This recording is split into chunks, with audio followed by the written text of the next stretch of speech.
बात करेंगे यूएसए की। अमेरिका में सत्ता के गलियारों में एक बार फिर एक पुराना चेहरा काफी चर्चाओं में है। वो चेहरा है स्टीफन मिलर का। ट्रंप प्रशासन के पहले टेन्योर में विवादास्पद लेकिन बेहद प्रभावशाली रणनीतिकार माने जाने वाले स्टीफन मिलर अब फिर से अमेरिकी नीति निर्माण के केंद्र में हैं।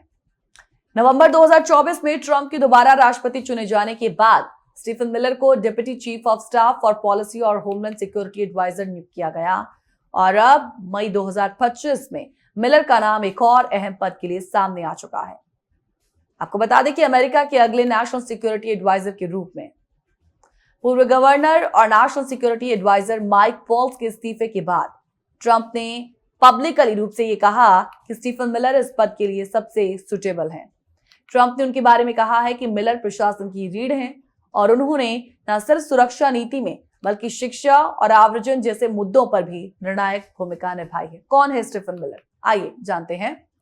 स्टीफन मिलर ट्रंप प्रशासन के एक प्रमुख रणनीतिकार रहे हैं जिन्हें कड़े आव्रजन नीतियों के लिए जाना जाता है। उन्होंने ट्रंप के पहले कार्यकाल में सीनियर एडवाइजर और स्पीच राइटर के रूप में भी सेवा दी है और उनकी नीतियों में मुस्लिम बैन और शरणार्थी कार्यक्रमों में कटौती शामिल है। मिलर की कट्टरपंथी विचारधारा और आव्रजन पर सख्त रुख के कारण उन्हें आलोचनाओं का सामना भी करना पड़ा।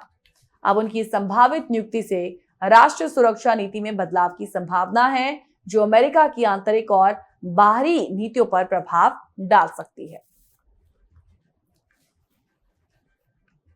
स्टीफन मिलर को पहली बार राष्ट्रीय स्तर पर पहचान तब मिली थी जब उन्होंने ट्रंप के 2016 के चुनाव प्रचार में प्रमुख भाषण लेखक और नीति सलाहकार के रूप में काम किया और इसके बाद उन्होंने ट्रंप प्रशासन के दौरान कई विवादास्पद नीतियों की रूपरेखा तैयार की जिनमें मुस्लिम देशों पर ट्रैवल बैन है, पारिवारिक बंटवारे वाली इमिग्रेशन पॉलिसीज भी मेन थी।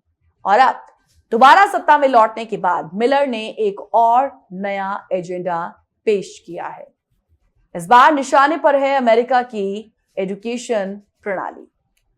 मिलर द्वारा पेश किए गए देशभक्ति आधारित शिक्षा नीति को लेकर आलोचकों का कहना है कि ये विचारधारा थोपने जैसा है।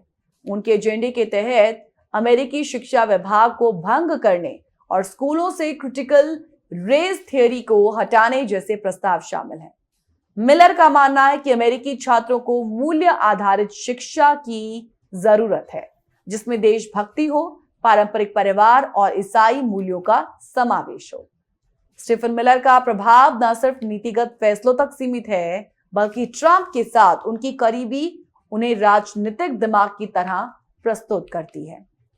ट्रंप के भाषणों से लेकर उनके कैंपेन्स की रणनीति तक मिलर की छवि एक शैडो ब्रेन की तरह बन चुकी है।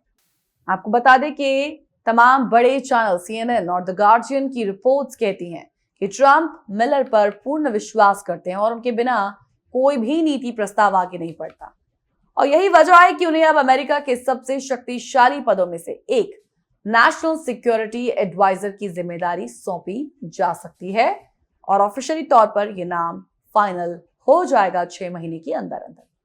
हालांकि मिलर की नीतियों को लेकर देश में तीखी बहस भी इस वक्त जारी है क्योंकि जहां मिलर का नाम है वहां पर उनके साथ एक आइडियोलॉजी जो कि काफी कंट्रोवर्शियल है वो आइडियोलॉजी वो विचारधारा उनके साथ जुड़ी हुई है।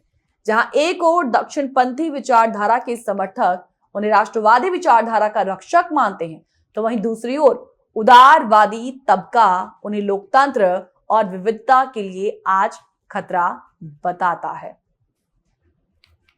ऑफिशियली तौर पर उनका नाम सामने आना ये वक्त लेगा लेकिन कुछ सवाल हैं कि क्या स्टीफन मिलर अमेरिका की सुरक्षा नीति के अगले कर्णधार बनेंगे?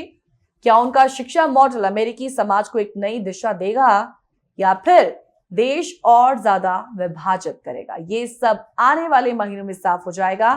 पर एक बात तय है कि ट्रंप के अमेरिका में स्टीफन मिलर का कद अब और भी बड़ा होता जा रहा है।